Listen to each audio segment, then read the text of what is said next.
আসসালামু আলাইকুম ছাত্রছাত্রী, তোমরা কেমন আছো? আশা করছি তোমরা সবাই ভালো আছো। আজকে অনলাইন ক্লাসে তোমাদের স্বাগতম। এতদিন আমরা ইংলিশ ওয়ান বুক বলতে ইংলিশ ফর টুডে যে বইটি তোমাদের রয়েছে, আমরা ইউনিট 1, 2, 3 পড়েছি। অলরেডি আমাদের পড়া কমপ্লিট। তবে আমাদের সামনে যেহেতু পরীক্ষা রয়েছে, জুলাই মাসে ফার্স্ট উইকে আমাদের পরীক্ষা হওয়ার কথা, তো সেই পরিপ্রেক্ষিতে আমাদের ইউনিট আমি তোমাদের শর্ট সিলেবাস হিসাবে ইউনিট 1, 2, 3 দিয়েছি, এবং সাথে যে গ্রামারটি রয়েছে সেখান থেকে আমরা টেন্স করব এবং রাইট ফর্ম অফ ভার্বস এবং আর্টিকেল এখানে, এবং এটার সাথে তোমাদের দুটো ফর্মাল লেটার থাকবে, ইনফর্মাল লেটারও থাকবে। আশা করি তোমরা শর্ট সিলেবাস ক্লাস টিচারের কাছ থেকে পেয়েছো। যাই হোক, আজকে আমরা অনলাইন ক্লাসে ইংলিশ 2 এর আমরা যেহেতু টেন্স সম্পর্কে তোমাদের একটু ধারণা আছেই, আর্টিকেল সম্পর্কেও জানো, রাইট ফর্ম অফ ভার্বসটা হয়তো নেই সেরকম, তারপর আমি আজকে তোমাদের চেষ্টা করব রাইট ফর্ম অফ ভার্বসের কয়েকটি নিয়ম বলে দেওয়ার। তো আজকে আমরা যেটা করব ইংলিশ 2 এর রাইট ফর্ম অফ ভার্বসে, যাই হোক রাইট ফর্ম অফ ভার্বসের আমরা যে কয়েকটি নিয়ম রয়েছে, অনেকগুলো নিয়ম রয়েছে, কিন্তু এই নিয়ম জানার আগে রাইট ফর্ম অফ ভার্বসটা আসলে কি সেটা আমাদেরকে জানতে হবে। তো রাইট ফর্ম অফ ভার্বস মূলত ভার্বের যে মূল ফর্মটি ব্যবহার আমরা এটা বুঝি, তাই না? তো এখানে এক্ষেত্রে ভার্বের যে অনেকগুলো নিয়ম থাকতে পারে সেগুলো আমরা একটু জেনে নেব। তো যেরকম আমি তোমাদের একটি রাইট ফর্ম অফ ভার্বসের যে ভার্বের যে ফর্মটির ব্যবহার সেটা কিভাবে হবে সেটা আমরা বিস্তারিতভাবে নেক্সটে আলোচনা করছি। তার আগে আমরা একটি উদাহরণ রাইট ফর্ম অফ ভার্বসে একটা তোমাদের একটু উদাহরণ দেই, সেই উদাহরণটা দেখো কিভাবে কি হয়, তাই না? তাহলে আমরা এখানে এক্সাম্পলটা লিখলাম,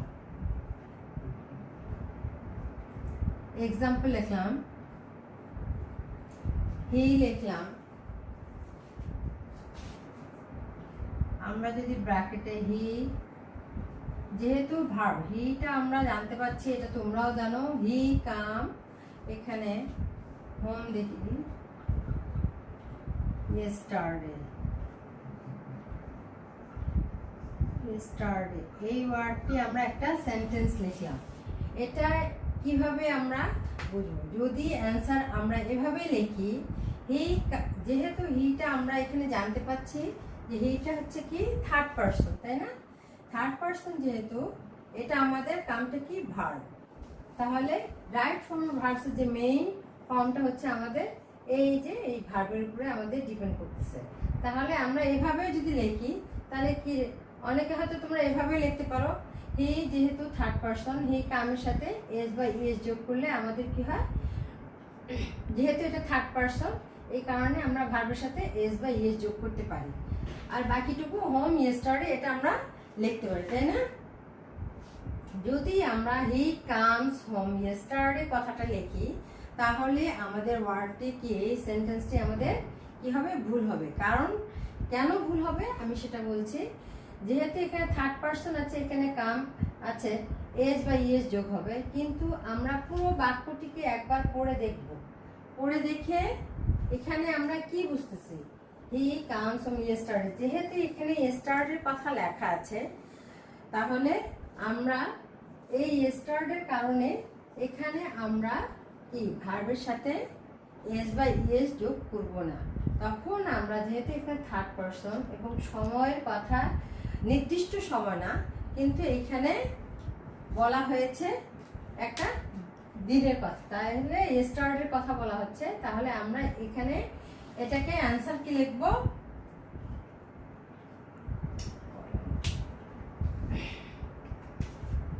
অ্যান্সার আমরা লিখব,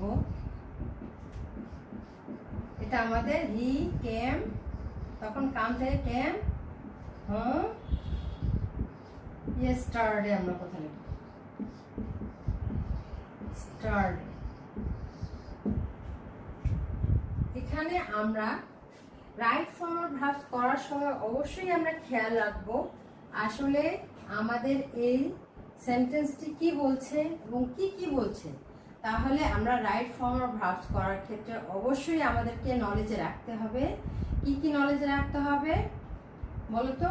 আমাদের টেন্স সম্পর্কে জানতে হবে, ভয়েস সম্পর্কে জানতে হবে, ন্যারেশন হচ্ছে, তারপরে কি এই ধরনের সব কিছু যতগুলো আছে, কন্ডিশন আছে, তারপরে ইত্যাদি, এগুলো আমাদের সব সম্পর্কে আমাদেরকে একটু নলেজ রাখতে হবে।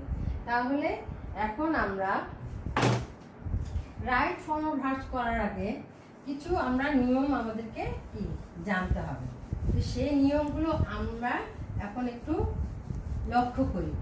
তো নিয়মগুলো পড়ার আগে তোমাদের সুবিধার্থে, যেহেতু আমরা অনলাইন ক্লাস করছি, এই কারণে আমরা নিয়মগুলি একটু বোর্ডে তোমাদের সুবিধার জন্য আমি লিখে দিলাম। যেহেতু রুলসটা লেখার আগে রুলসগুলো বলো, আমি প্রথম রুলসটা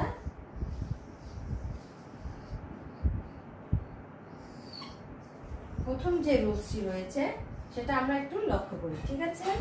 এখানে 1 নম্বর রুলস আমরা লিখছি, দেখো তো, সেন্টেন্স যদি প্রেজেন্ট ইনডিফিনিট টেন্স হয় এবং সাবজেক্টটি থার্ড পারসন সিঙ্গুলার হয় তবে ভার্বটি প্রেজেন্ট ফর্ম এর সাথে এস বা ইএস যুক্ত হবে। অন্য ক্ষেত্রে ভার্ব এর বেস ফর্ম হবে। যেমন এই যে একটু আগে যে উদাহরণটি করলাম, যেটা তোমাদেরকে বুঝালাম, হি কাম হোম ইয়েস্টারডে, এটা অ্যান্সারটি যেটা আমি তোমাদেরকে বলে দিলাম, হি কেম হোম ইয়েস্টারডে, এটা অ্যান্সার। তো এখানে আমরা যদি আরেকটা উদাহরণ দেখতে যাই, সেই উদাহরণটি একটু আমরা ফলো করি। যদি এখানে দেখো, এখানে এক্সাম্পল দিই,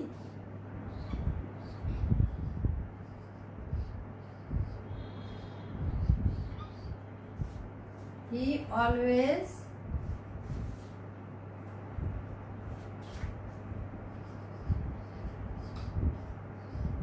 আমাদের মেইন যে ভার্বটি হচ্ছে make, he always make mistake.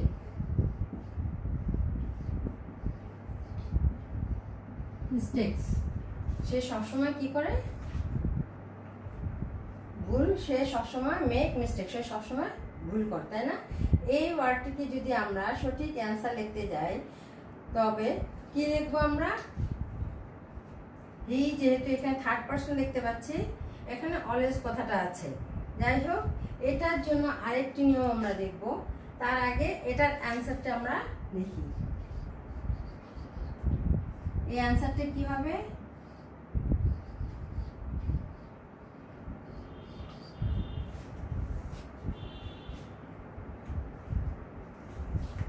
He as a third person, he always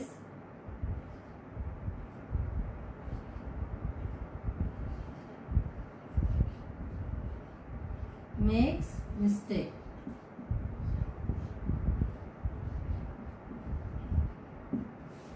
তাহলে এখানে আমরা দেখতে পাচ্ছি যেহেতু থার্ড পারসন রয়েছে, এই জন্য ভার্বের সাথে আমাদের এখানে এস বা ইএস, যেহেতু মেক আছে শুধু এখানে আমাদের কি যুক্ত হয়েছে?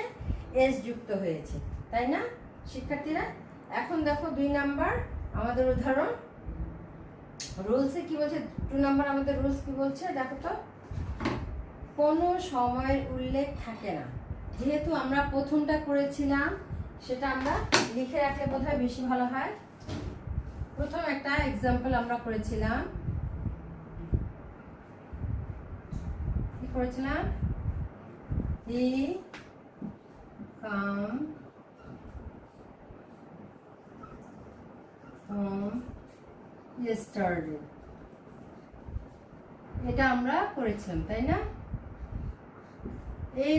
এই যে সেন্টেন্সটি, এটার উপরে আমরা এখানে 1 নাম্বার এবং 2 নাম্বার কিছু রুলস দেখছি। তা যাই হোক, 1 নাম্বার রুলসটা আমাদের একটা এক্সাম্পল তোমাদেরকে দিয়েছি, কিন্তু 2 নাম্বারের যে রুলসটি রয়েছে সেটা আমরা একটু, এই যে এক্সাম্পল রয়েছে এটার উপরে আমরা এখানে দেখতে পাচ্ছি। এখানে যেহেতু কোনো সময়ের উল্লেখ থাকে না এমন সেন্টেন্স যদি always, often, daily, everyday, regularly, sometimes ইত্যাদি শব্দগুলো থাকে তবে সেন্টেন্সটি প্রেজেন্ট ইনডিফিনিট টেন্স হয়। যেমন কি এখানে যেটা আমরা উদাহরণ দেখলাম, এটার উদাহরণ আমরা আরেকটু দেখব। তাহলে এটা যে অ্যান্সারটা আমরা লিখেছিলাম, এটার অ্যান্সারটা যেটা আমরা লিখেছিলাম, হি কেম হোম ইয়েস্টারডে, তাই না? এখানে ইয়েস্টারডে কথাটা লেখা ছিল, যেটা আমরা প্রথম এক্সাম্পল করেছিলাম। এখন এই 2 নম্বরের যেটা আমাদের রুলস রয়েছে, এটার এক্সাম্পল আমরা এখন করব, ঠিক আছে?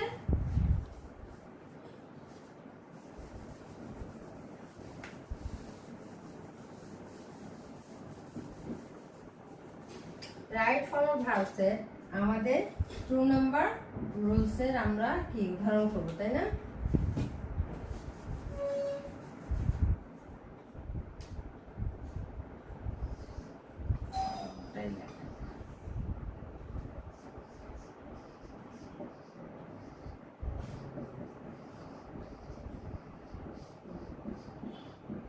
নাম্বার রুলসের আমরা এখন কি করব, এক্সাম্পল করব। এখন দেখি আমরা একটা এক্সাম্পল লিখি। কামাল কি ডু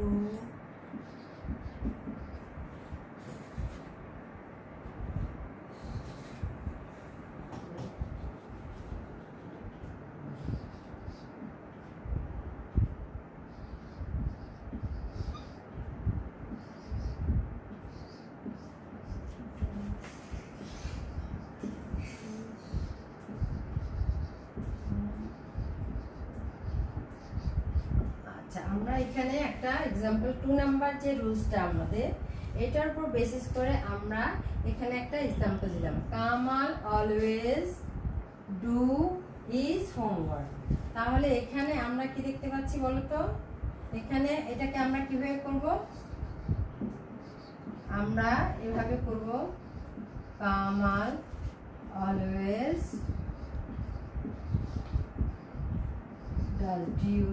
does his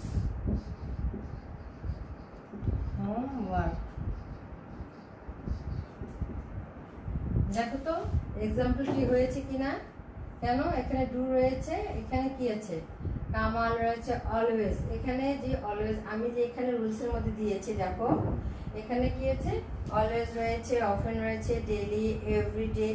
এই ওয়ার্ডগুলো দিয়ে যদি সেন্টেন্স থাকে, তাহলে সেক্ষেত্রে আমরা কি করব, ভার্বের সাথে এখানে দেখো এস বাই এস তো যুক্ত হয়েছে। কামাল যেহেতু আমাদের ফার্স্ট পারসন, অলওয়েজ রয়েছে এই ওয়ার্ডটির সাথে, আমরা ভার্বের সাথে কি করলাম, এস যুক্ত করে Kamal always does his homework. তাহলে কামাল সবসময় কি করে, তার কাজ করে থাকে, তাই না? আমরা আরেকটি কি উদাহরণ দেখতে পারি।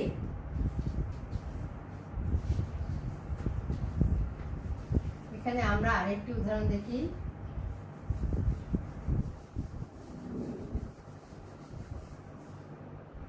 টু নাম্বার রুলসের আমরা আরেকটি উদাহরণ লিখি। এটা হলো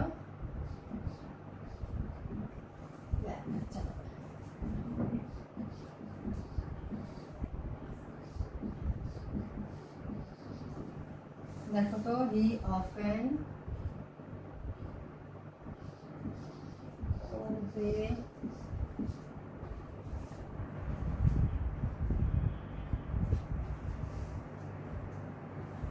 বাদ দিয়ে আমরা তাহলে অন্য ওয়ার্ড দিই, ইউ দিয়ে দিলাম, you often obey your teacher দিই, ইউর টিচার। সে সবসময় তার কি শিক্ষককে মেনে চলে, তাই না? এটাকে আমরা এই এক্সাম্পলের অ্যান্সার তাহলে আমরা কি লিখবো বলো তো? এটা এখানে আমরা কি দেখতে পাচ্ছি, এখানে সময়টা উল্লেখ করে না, কিন্তু প্রায় কথাটা লেখা আছে। প্রথম যে এক্সাম্পলটা করেছিলাম সেটাতে কি ছিল, অলওয়েজ ছিল। এখানে আমরা অফেন দেখতে পাচ্ছি। তুমি সবসময় বা প্রায় বা সবসময় কি করো, ইউর টিচার, তোমার শিক্ষককে তুমি সম্মান করো। তাহলে এই অ্যান্সারটা আমরা কি প্রেজেন্ট ইনডিফিনিট টেন্সে দেখতে পাচ্ছি। যাই হোক, তাহলে ইউ অফেন তাহলে যা আছে তাই আমরা ভার্বটির বেস ফর্ম যা আছে তাই থাকবে, হি অফেন অবে your teacher. ঠিক আছে শিক্ষার্থীরা, তোমরা দেখো এক্সাম্পলটা। তাহলে এখানে আমাদের মেইন যে ভার্বটি রয়েছে বেস ফর্মে যা আছে তাই থাকলো, তাই না? এটার কোনো চেঞ্জ দেখলাম না। কি কারণে? এই যে অফেন কথাটা আছে এটাকে অবশ্যই আমরা পুরো সেন্টেন্সটার উপরে বেসিস করে আমরা অ্যান্সারটা কারেক্ট করবো, তাই না?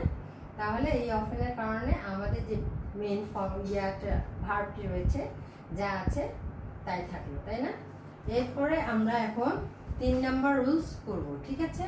তো শিক্ষার্থীবৃন্দরা, তোমাদেরকে আজকে আমি দুটো নিয়ম করলাম, ঠিক আছে? এই দুটো নিয়মের উপরে নেক্সটে আমি তোমাদের পরের সপ্তাহে তোমাদেরকে পরের নিয়মগুলো করে দেবো, ঠিক আছে? আজকে দুটো নিয়ম করলাম, ঠিক আছে? শিক্ষার্থীবৃন্দরা, তোমরা ভালো থাকো, সুস্থ থাকো, খেয়াল রাখো নিজেদের, ঠিক আছে? আল্লাহ হাফেজ।